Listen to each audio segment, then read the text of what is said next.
रिद्धि, मैंने सिर्फ तुमसे बर्तन धोने के लिए कहा था, तुमसे वो काम भी नहीं हुआ। दीदी आपने मुझे चाय बनाने के लिए भी बोला था, सिर्फ बर्तन धोने के लिए नहीं बोला था। तो चाय पहले बना रही हूँ ना, उसके बाद ही तो बर्तन धोऊंगी।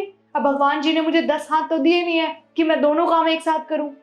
अच्छा, भगवान जी ने तुम्हें 10 हाथ नहीं दिए। एक बात बताओ, तुमने आज तक मुझसे कभी ऐसे बात नहीं की और आज तुम मुझसे इतनी ऊंची आवाज में बात कर रही हो। अरे तुम वही हो ना जो नई नई इस घर में शादी करके आई थी। तुम्हें कुछ भी नहीं पता था। मैंने तुम्हें सब कुछ समझाया, अपनी छोटी बहन समझ के। मैंने तुमसे इतना प्यार किया और अब तुम मेरे सिर पे चढ़ के नाच रही हो।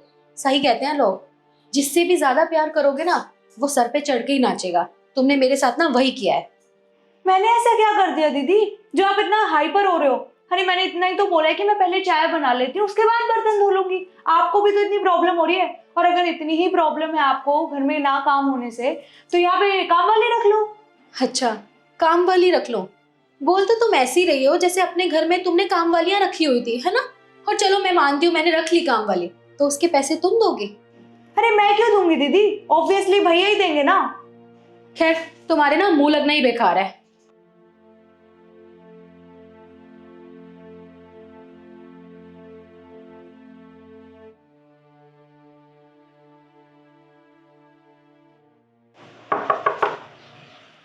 दीदी कौन? गेट खोलिए ना, मैं हूँ, चाय लेके आई हूँ। अब क्या है तुम्हें? मुझे नहीं करनी तुमसे कोई बात, जाओ यहाँ से। दीदी प्लीज ना, गेट खोलो। अच्छा, तो गेट खुला हुआ है और आप मुझे परेशान कर रही हैं।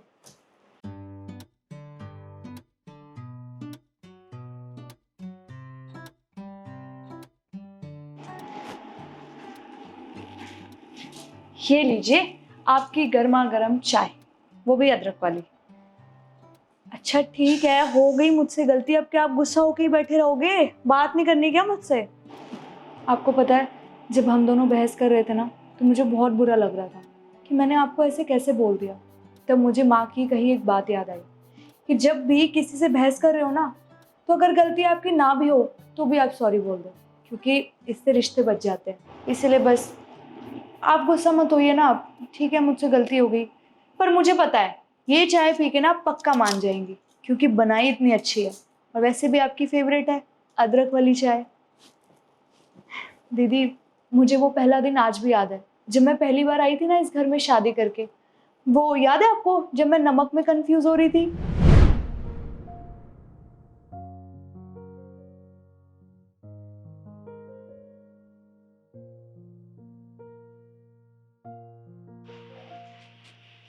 यार सब्जी में तो नमक कम लग रहा है।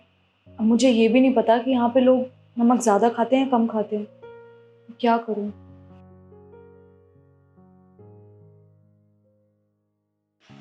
क्या बात है, मुझे तो लग रहा है सब्जी ना बहुत टेस्टी बनी है। बाहर तक खुशबू आ रही है, मुझसे रुका नहीं जा रहा था। तुम कहो तो मैं थोड़ा सा टेस्ट कर लूं? हाँ दी।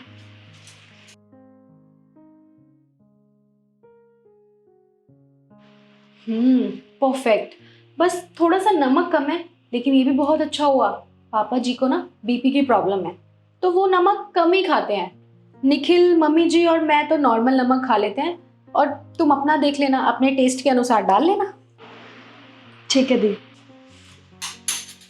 दीदी आपको कैसे पता चला कि मैं नमक में कंफ्यूज हो रही हूँ? जिस पोजीशन पे आज तुम खड़ी हो ना, उस पे कुछ साल पहले मैं भी खड़ी थी। मुझे भी समझ नहीं आता था कि यहाँ पे लोग कैसा खाना खाते हैं, नमक कम खाते हैं, ज्यादा खाते हैं, मीठा कितना पसंद है। पर मम्मी जी ने ना मुझे सब कुछ सिखा दिया धीरे धीरे। तुम्हें पता है, मुझे महसूस नहीं होता कि मैं इस घर की बहू हूँ। मुझे लगता है मैं इस घर की बेटी हूँ। उन्होंने मुझे इतने अच्छे से सब कुछ समझा दिया ना कि अब मुझे उनसे पूछने की जरूरत नहीं पड़ती है। तो अब मेरा फर्ज बनता है कि तुम इस घर में शादी करके आई हो, तो मैं तुम्हें सिखाऊं। और तुम ना किसी भी चीज की टेंशन मत लेना, मैं हूं ना। मुझे जेठानी वेठानी मत समझना, मैं तुम्हारी बड़ी बहन हूँ। ठीक है दी। ठीक है, अब एक काम करो, फटाफट से डाइनिंग टेबल पे खाना लगा दो, सबको बहुत भूख लग रही है। ठीक है दीदी, लाती। जी।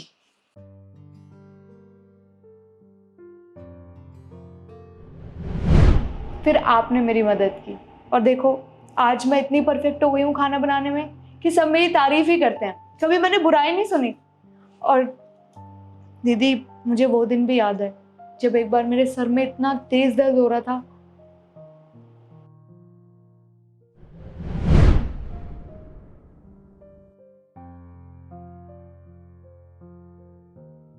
रिद्धि, खड़ी हो और ये चाय पियो जल्दी से। दी क्या हो गया अचानक से, आप गुस्सा क्यों हो रही हैं? अच्छा, गुस्सा ना होऊं तो और क्या करूं? तुमने हरकत ही ऐसी की है। जब तुम्हारे सिर में दर्द था तो तुम मुझे बोल भी तो सकती थी ना, लेकिन नहीं। अब समझ में आ रहा है मुझे, तुमने ना अभी तक मुझे अपनी बड़ी बहन माना ही नहीं है। अगर माना होता ना तो बोलती मुझे। नहीं दी, ऐसी कोई बात नहीं, आप गलत समझ रही हैं। पर आपको पता कैसे चला कि मेरा सर दर्द हो रहा है? अच्छा, मुझे कैसे पता चला?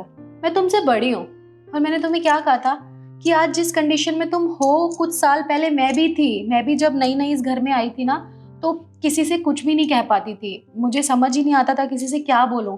पर तुम्हें तो मैंने बोला था ना कि तुम्हें कोई भी प्रॉब्लम हो तुम बेझिझक मेरे पास आ सकती हो।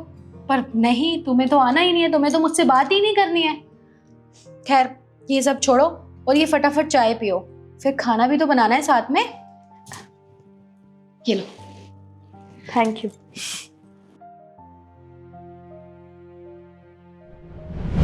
दीदी आप मेरी इतनी केयर करती हैं, मुझसे इतना प्यार करती हैं और मुझे हमेशा अपनी छोटी बहन मानती हैं।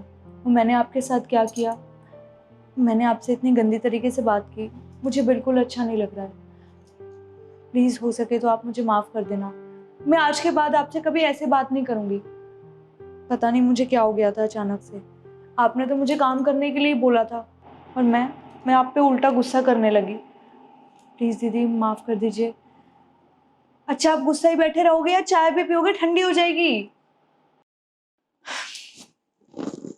चाय तो मैं पी लूंगी, लेकिन तुम ये मत समझना कि इस चाय के बदले मैं सारा काम कर दूंगी। काम तुम्हें ही करना पड़ेगा। कोई बात नहीं दी, आप चाय एंजॉय करिए, मैं बर्तन धो के आती हूँ, ठीक है? एक सेकेंड, एक सेकेंड, कहीं नहीं जाने वाली हो तुम। चाय बना के लाई हो तो मुझे कंपनी भी दो, मेरे साथ चाय पियो। रही बात बर्तन की, तो मैं धो दूंगी। कैसी बनी है? बहुत अच्छी। बनाई किसने है? सिखाई किसने?